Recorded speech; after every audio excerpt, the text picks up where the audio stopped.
वाचलंच आज तू, कारण की ते भस्म आतलं होतं डोक्यावरती, त्याच्यामुळे ते वाचलं. जर रात्री जेवण वगैरे करून बसलेलो, बाहेर अंगणात वगैरे बसलेलो सगळेच, तर असं बोलता बोलता आजोबा आणि आजोबाचा भाऊ आजूबाजूला बसलेले. आमचं ते कसं नारळाचं बाग जास्त आहे कर्नाटकला, शिवमोगा म्हणून प्लेस आहे. तिकडनं एक 4 ते 5 किलोमीटर पुढे आमचं बाग आहे.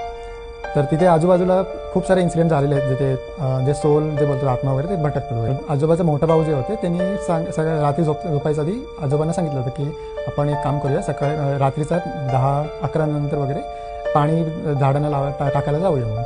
आणि आजोबाचे भाऊ जे होते ते घराच्या आतमध्ये झोपायचे आणि आम्ही सगळं बाहेर झोपायचो. 12चा अराउंड वगैरे जो भूत जवळच राहायचं, म्हणजे ते भटकायचं, तर तिने हे ऐकलेलं होतं.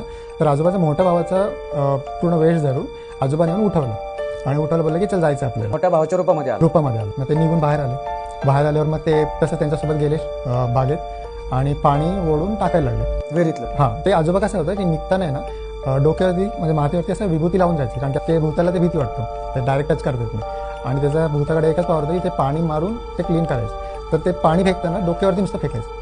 पण ते लकी असं होतं की जेवढं ते पाणी टाकलं ना डोक्यावरती, तर ते अजून हे स्ट्रॉंग होत गेलं, म्हणजे जे आपण जेलसारखं बोलतो तसं चिपकत गेलं आणि त्यामुळे ते निघत नव्हतं. तर भूतानी काय केलं, डायरेक्ट ते तलावामध्ये उडी मारायच्या आधी आजोबांना सांगितलं की वाचलंच आज तू, कारण की तू भस्म घातलं होतं डोक्यावरती, त्याच्यामुळे तू वाचलंस. हा व्हिडिओ पूर्ण पाहण्यासाठी बायोमध्ये लिंक दिलेली आहे, लिंकवर क्लिक करा आणि मिस्ट्री टॉक्स यूट्यूब चॅनलला जाऊन पूर्ण व्हिडिओ पहा.